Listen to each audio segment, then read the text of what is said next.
So we only open at 1 o'clock because all of the time before 1 o'clock is for cleaning, feeding and sort of hanging out with the animals.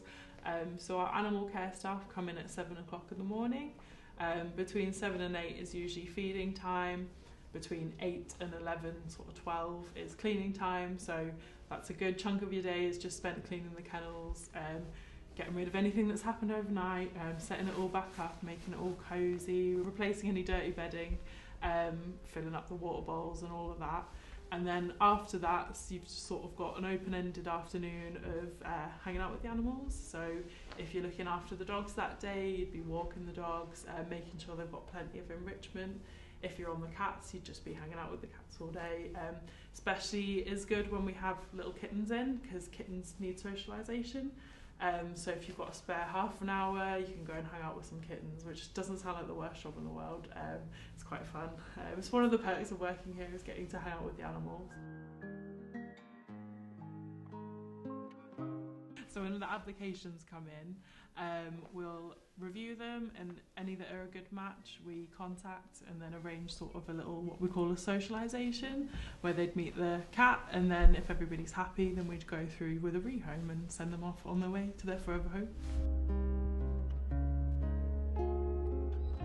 We get a range of reasons why animals come into us, and methods as well. So we do get members of the public calling, whether they need to give the animal in because they can't look after it anymore, or an owner is ill or has passed away, unfortunately. Even sometimes it's the case where somebody's moving house and they can't take the animal with them, or moving country. And we have sort of an online form that you can fill in if you do need to give your animal in. So we do get digital applications and emails as well, and we have found in the last couple of months that has gone up massively because things are getting more expensive. But yeah, just calls, emails, online applications, all sorts, yeah.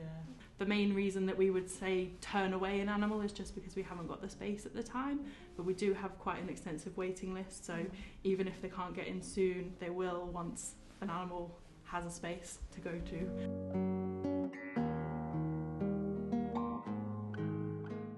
At the moment we've got about 80 cats in, and over the 2 sites we've got about 60 dogs. It used to cost us £259 to heat 1 kennel, and now the costs are sort of looking close to £1,000. So if you multiply that by that, that's a huge number. So then even to go up to closer to 1,000 is just going to be through the roof, unfortunately.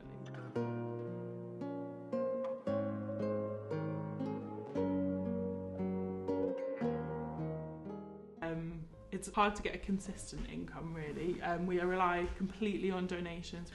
So when there's no money, there's no money. So we need to get money as soon as possible. And we've got a few campaigns that we can use as well. We've got one coming up called Paws. It's just the appeal that we're going to run just to get some more awareness of how much it's costing us to keep the shelter. Some people aren't really aware that it does cost such a big amount of money, especially per kennel. We've got quite a lot of kennels, and we're just waiting for the more animals to come in to fill them, really. So we are having to deal with unexpected costs that way, and that's just heating. So we've got food, staff costs, lights, all sorts. So it is just keeping on top of money coming in, really.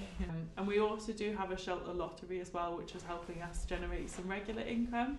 I think it's £2 a week, and I think the prize is about £10,000 if you win. So we've got information on that as well.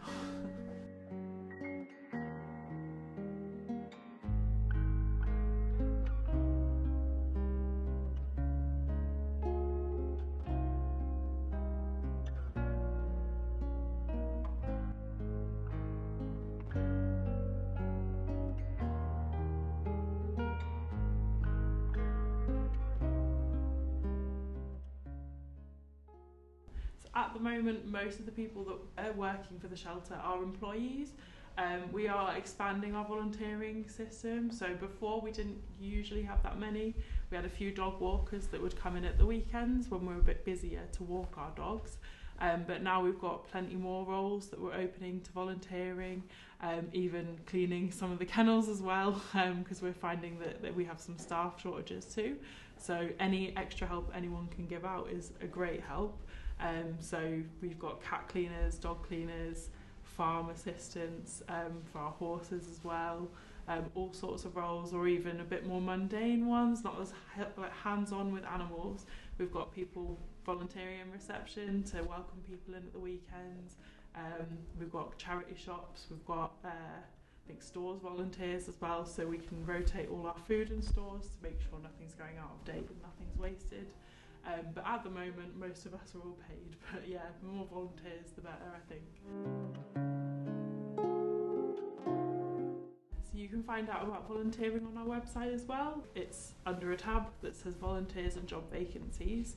Each of the different types of vacancies are listed there. So at any one time, there could be 3 roles, there could be 5 roles, but they change regularly depending on what we need.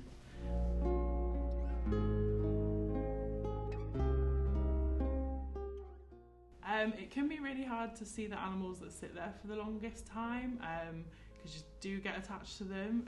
Obviously the ones that stay in for longer, you spend more time with them, and if they do have a sad backstory, it feels a bit sort of unsatisfying when you can't find them at home, but then that just ends up being even better when they do go home. We've started doing more fostering, so people can apply to be a foster carer. Mostly for the ones that are medical or are really struggling. So we have a cat at the moment called Max, who was really shut down in the shelter, so he was really struggling. And we do try and improve the welfare by giving them more places to hide, more toys. Not that he was playful, but you try and give them everything they need to come out of that state. But he just wasn't really coping that well, so we've got a list of foster carers that we can contact and put them there for a little while they search for their homes.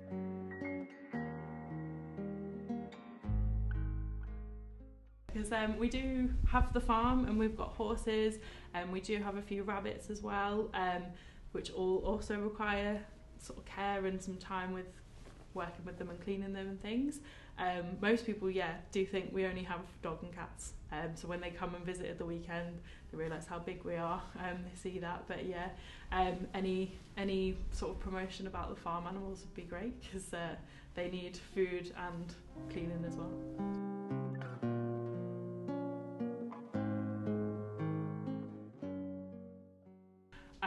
Just spread awareness. If you can't give money, you can spread the word that we need money. So sharing our posts on Facebook, even if you've got any spare bedding or anything that you physically can donate instead of money, or money, we always do need money.